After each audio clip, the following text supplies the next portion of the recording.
এই গুরু পূর্ণিমায় সারারাত্র যজ্ঞ হলো। এই যজ্ঞ সম্পর্কে ও গুরু পূর্ণিমা সম্পর্কে বাবা কিছু ব্যাখ্যা দিলেন।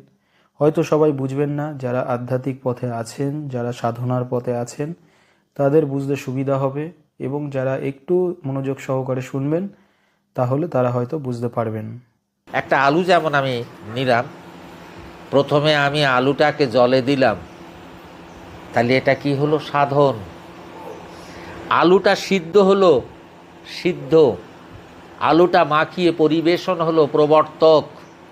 তদ্রূপ সাধনার তিনটে ধারা আজকের এই তিথিতে প্রজ্বলিত হয়, সেটা সাধন, সিদ্ধ, প্রবর্তক। বাহন, সহন, জ্যোতি। যেখানে যিনি বাহন করে রেখেছেন তার উপরে আমাদের নির্ভর করে দাঁড়িয়ে সহন সহ্য করে তাকে স্মরণ